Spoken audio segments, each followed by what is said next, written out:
Саламатсыздар ма? Бүгін біз Kaspi Pay приложениесін қолдану туралы үйренетін боламыз. Kaspi Pay приложениесі бұл жүріп тұрған кәсіп иелеріне арналған, яғни жүріп тұрған кәсіптері бар кәсіп иелеріне арналған мобильді приложение болып табылады. Яғни Kaspi Pay деген ағылшынша аудармасы ол Kaspi'дің сатып алу деген мағынаны білдіреді. Яғни Kaspi арқылы сатып алу. Бұл клиентке де және сатып алушыға да және кәсіп иесіне де сатушыға да өте ыңғайлы приложение.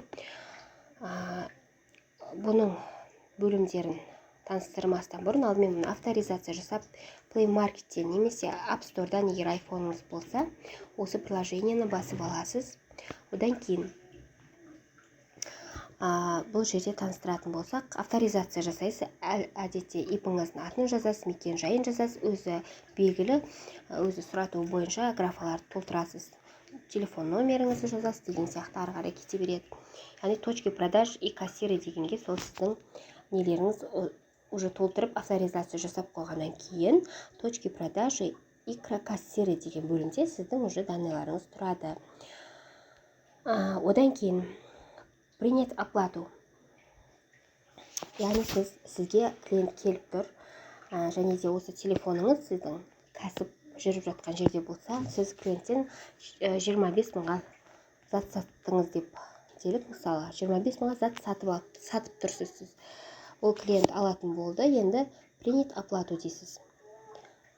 Осы кезде уже клиенттің Kaspi приложениесін ашып, клиент өзі телефоннан, одан кейін өзінің QR деген белгісін басады. Сол кезде сканер шығады оның телефонында, и сол сканермен осы QR-ды сканерлегенде оған 25 мың ИП Фаризадан деп сондай уже чек пайда болады. Сол кезде оплатить деп ары қарай төлеп жібереді. Және де ол клиенттен де телефонынан Gold Red кредит деген осы мынау способ оплаты деп төменде тұр ғой. Осы төлеу әдістері оның телефонынан да шығады. Сол кезде клиент, яғни алдын ала сатушыдан сұрайды, ред бар ма, Kaspi рассрочка бар ма сізде, және де голдпен төлей берсем бола ма деген сияқты өзінің қалауына қарай солай төлей алады, солай жалпы айтқанда. Сонымен мынау үш төлемнің біреуін өзіне қажеттісін таңдап және төлеп жібере алады. И сізге автоматом Kaspi Pay'іңізға ақша түседі.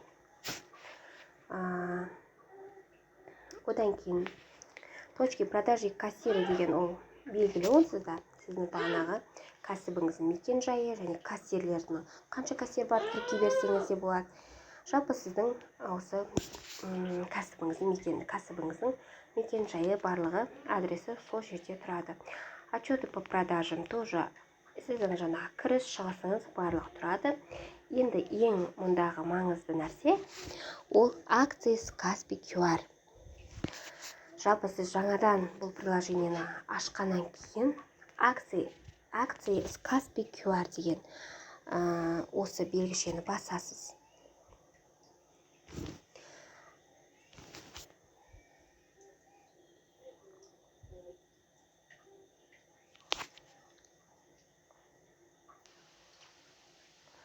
Сол кезде сізге бұл жерде енді мен біраз болды бұл приложениені пайдаланып жатқаныма, уже менде не істеп қойдым.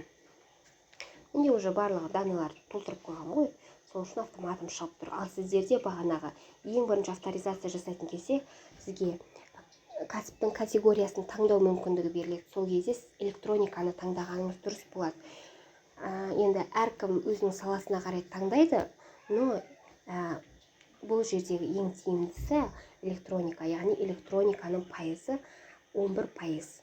Ең аз Kaspi Pay'дағы ең аз пайыз ұстайтын кәсіптің саласы, яғни ол электроника болып табылады, категориясы электроника болып табылады, яғни 11% сатушыдан, яғни кәсіп иесінен 11%-ын ұстап қалады. Мысалы, сіз 25 мыңға, 100 мыңға зат сатсаңыз, соның бір 11-12 мыңдайын Каспи приложение, то есть Каспи Pay өзі ұстап қалады.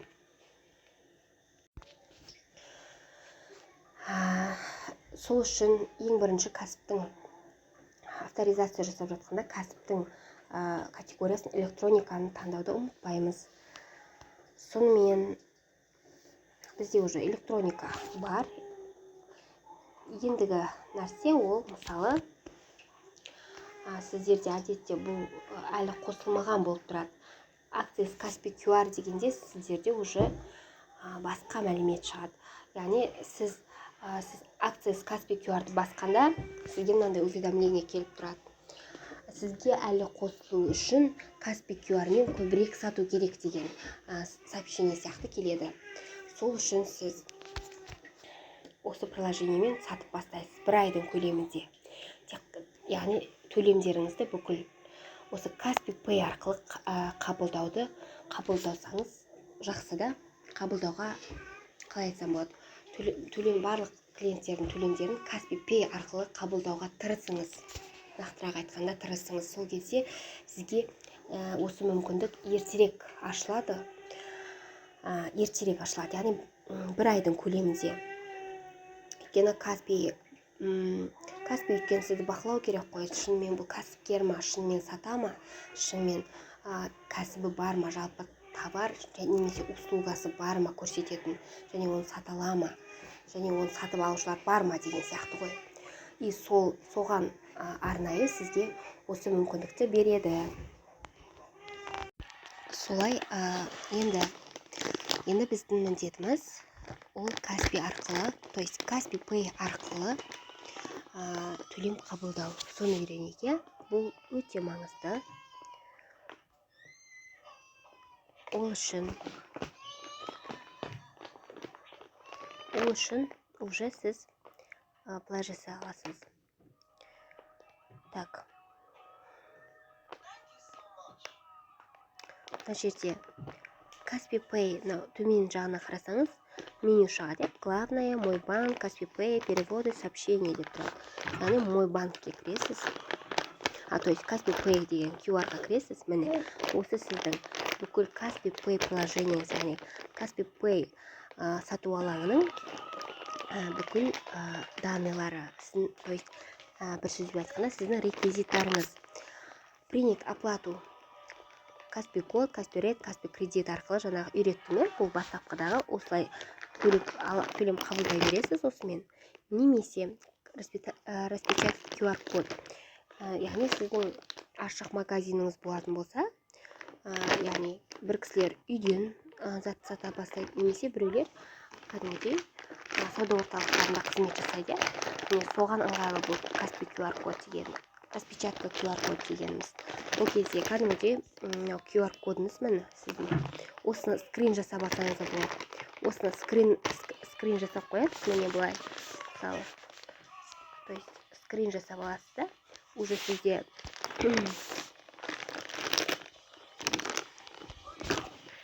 осыны скрин жасап қоясыз, сол кезде сізде галереяда сақтап тұрады ғой бұл.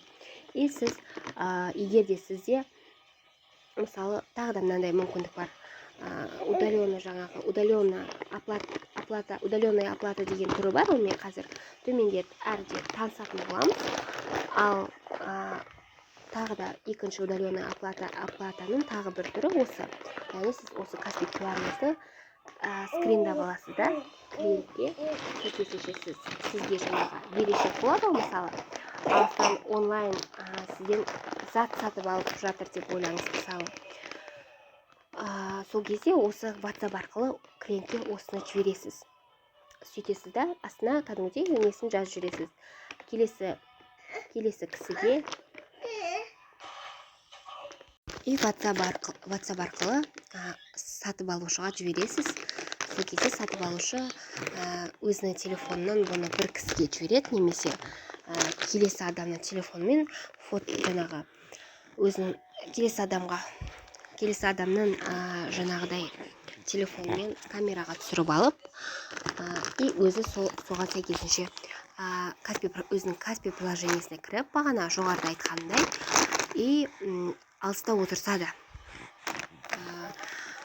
өзінің Каспи QR-ына кіріп, QR-ды басса, уже автоматом сіздің оплатаңыз шығып тұрады.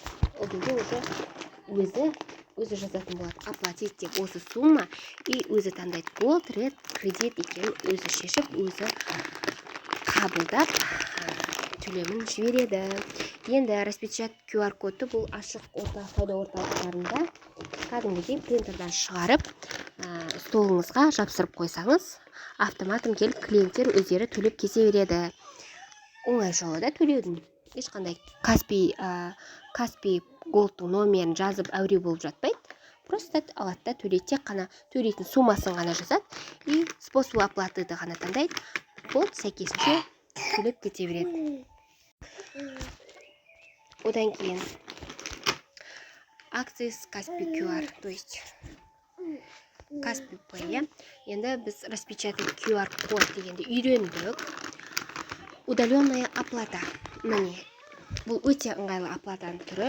Сіз, яғни бұл жерде клиенттің номерін сұрайсыз. Яғни именно Каспи голды тіркелген номерді сұрап аласыз. Және де мына жерде жазасыз. 15 000 зат алды, ол алыста отырып сізден бір услугаңызды алды, немесе затыңызды алды, я? Сол кезде ол кісіге 15 000 деп жазасыз да. Мына жерге Каспи голдының номерін жазасыз. И кез келген, мысалы, сатып алынғаныңызға рахмет деген сияқты, немесе сізді тағы да күтеміз деген сияқты. Енді өзіңіз қалауыңыз бойынша солай SMS қалдырасыз.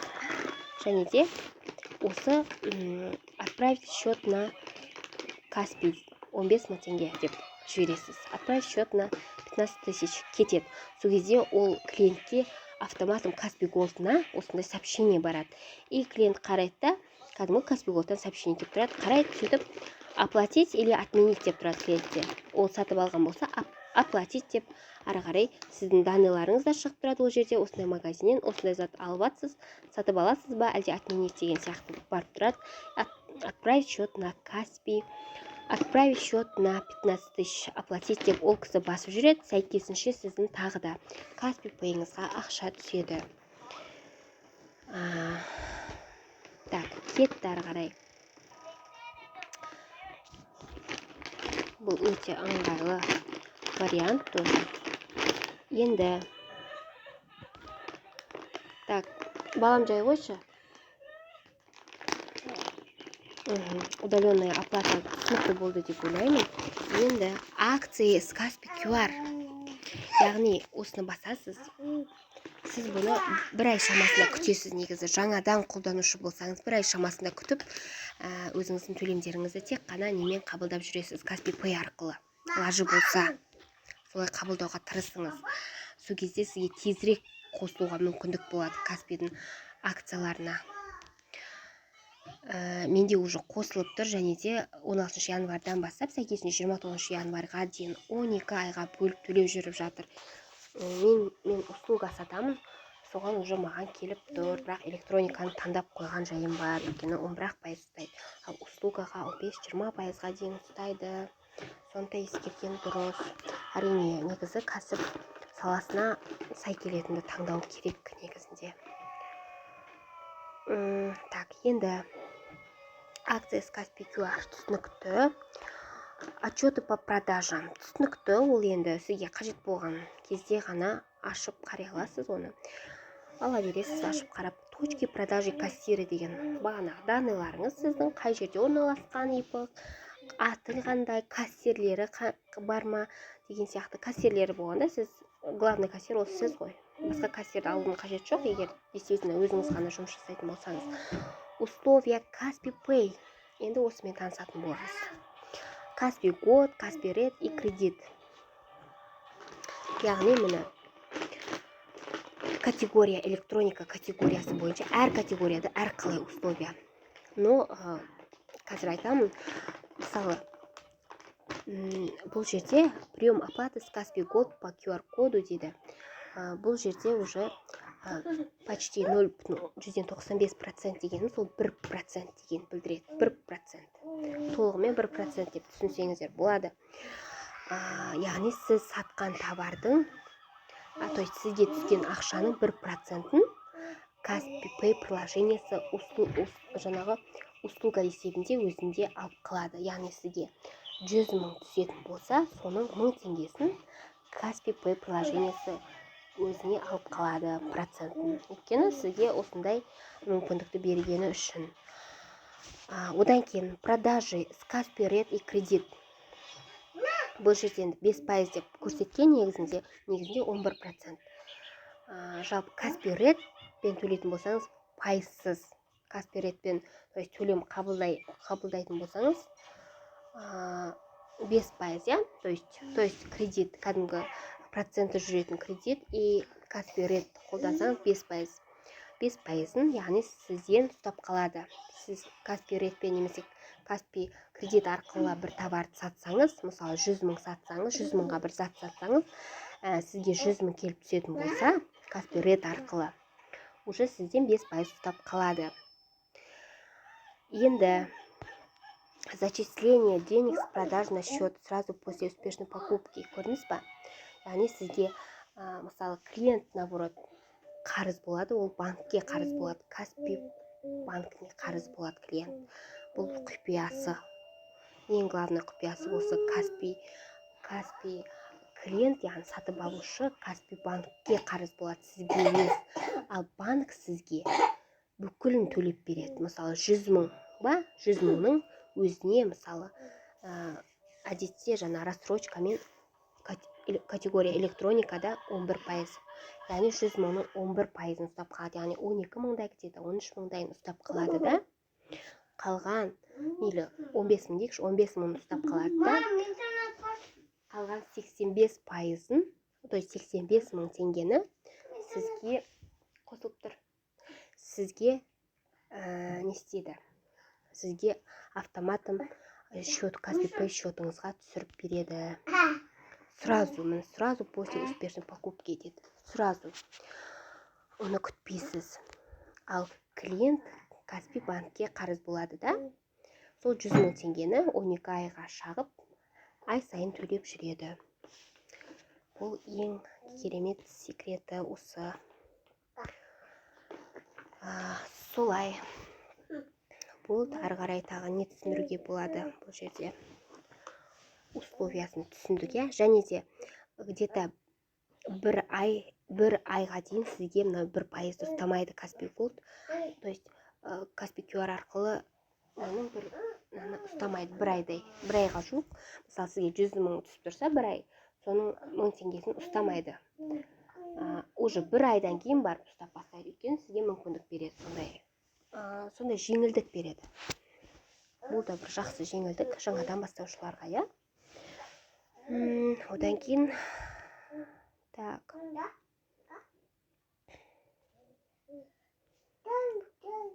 Сразу енді мына жерде жоғарыда тұр ғой Каспи Pay продажи за сегодня деп тұр. Осы жерде сіздің бүгінге түскен ақшаларыңыз жазылып тұрады. Сіз оны сәйкесінше кез келген жаққа переводпен аудара аласыз.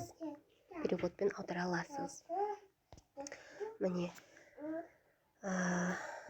Осылай контрагенту по реквизитам, мысалы, любой счетқа аудара аласыз. Любой счетқа. Кез келген счет номерлеріне аудара аласыз. Реквизит бойынша осылай. Яғни мына жерде счет списания дейді. Мына жерде сіздің счетта тұрған ақшаңыз, ол общий ше, мысалы, Каспи Pay'іңізда тұрған ақшаң осы болса, мысалы, получатель жазасыз, иінін жазасыз, номер счета жазасыз. Так. Ой, контрагенту по реквизитам иін жазасыз, және де мына жерде міне. В редких случаях может быть 15, 16 или 18 дейді. ИП или физическое лицо 19, иностранная компания 27, иностранное физическое лицо 29. Бұл кодтар ғой. ИП болса 19-ды жазасыз деген сияқты ғой. 19 деп, мысалы, ИП. Номер счета қандай? Ол ИП-ға тіркелген счеттың номері қандай? ИП-ның номерін, счеты қандай. Именно ИП-ға тіркелген счет болу керек деген сияқты. Мысалы, ИП-ға аударатын болсаңыз. Және бикін жазасыз, сол ненің банктың бикін жазасыз. Одан кейін реквизиты платежа. Бүгінгі күн, одан кейін қанша аударасыз сіз ол банкке, ол счетқа, то есть соны жазасыз. НДС деген ол кішігірім кәсіпорындарында, ол НДС-ке пока 69 миллионнан бір жылда аспаса, НДС қарастырылмаған, е? Код назначения платежа. Платежи за товары, за исключение недвижимости, товаров с кодами назначения платежей дейді. По лизингу. В общем, платеждар түрі енді бұл. Не үшін төлеп жатсыз платеждар? Қандай? Не үшін төлейсіз деген сияқты ғой. Бұл жерге толтырмасаңыз да болады жалпы. Және подтвердить деп жібересіз. Комиссия банка, яғни сіздің осындай банковский реквизит арқылы жасалған сіздің аударымдарыңыздан 1000 теңге ұстайды. Және де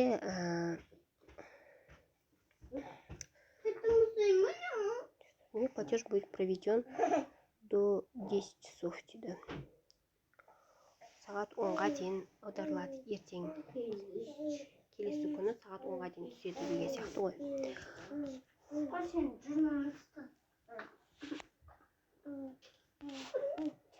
Одан кейін барып, уже біз неге барамыз. Так. Переводы түсіндіге. Енді переводы. Бұл контрагенты по реквизитам. Ал енді на любой Каспий Голд можете отправить. Бұл ақшаңызша. Мысалы, кез келген Каспий Голд номерін тересіз, сәйкесінше кәдімгідей сумманы жазасыз, және де 0% комиссия 0 теңге ұстамайды. Каспий Пайдан любой Каспий Голдқа жіберсеңіз, ешқандай пайызсыз. Перевести деп аударып жібере бересіз. Платежи в бюджет. Сәйкесінше кез келген жаңағы мемлекеттік төлемдер бар емес па? Мемлекеттік төлемдер. Мемлекеттік міндетті әлеуметтік төлемдер ше, ИП-нан болсын, ТО-нан болсын, налогтарын барлығын төлей берсеңіздер болады. Сразу осы Каспий Пайыңыздан. Зачисление зарплаты деген сияқты, ол тоже сіздің астыңызда қарамаңызда жұмысшылар болатын болса, соларында жаңағы соларында Каспий нелерін теріп, реквизиттарын теріп төлей берсеңіздер болады.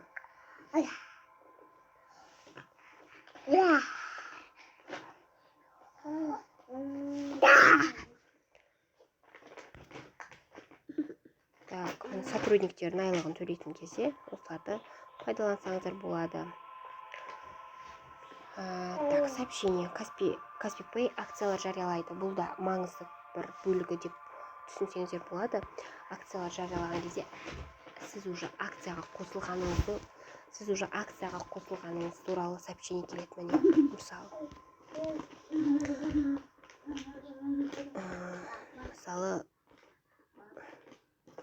міне уже акция сізге қосылды. Осынша күні сіз уже акцияларға қатыса аласыз деген сообщение келеді. Сіз уже содан бастап Каспий Пэй приложениесімен бөліп төлеуге де, Каспий Рекке де төлем қабылдай бересіз клиенттеріңізден. Міне бүкіл Каспийдің жаңағы науқан деген акциялар ғой, ол Каспийдің бір акциялары болып түсінсеңіз болады. 12 айға бөліп төлеуді мүмкіндік береді, 6 айға бөліп төлеуге мүмкіндік береді, 3 айға бөліп төлеуге мүмкіндік береді, немесе даже 24 айға дейін бөліп төлеуге мүмкіндік береді. Және сәйкесінше сізге ескертіп, осы мүмкіндікті, осы акцияны, осы науқанды жіберіп алмаңыз деп осылай міне сообщениялар жіберіп отырады. Міне мысалы, бөліп төлеу басталып кетті, науқандарға қосылыңыздар, сатылымыз арттырыңыз, науқан 29 қаңтарға дейін жүреді, яғни дұрыс айтады. Мысалы, сізден бір адам 100 мыңды наличка төлеп алғаннан гөрі 12 айға бөліп төлеп алса, клиенттің қалтасына жеңіл, қорықпайды. қорықпай төлейді. Ал 100 мыңға бірден сатып алса, кейбіреуінің қалтасы көтермей қалуы мүмкін. 100 мыңға бірден алса, кейбіреуінің қалтасы көтермей қалуы мүмкін. Соған байланысты уже клиенттеріңіз де сіздің көбейеді, яғни кім бөліп төлеуге алғысы келмейді, тем более ол пайызсыз болса, иә. Солай. Жалпы түсіндіңіздер деп ойлаймын. Түсінбесеңіздер комментарийға міндетті түрде қалдырыңыздар, жауап беруге тырысамын.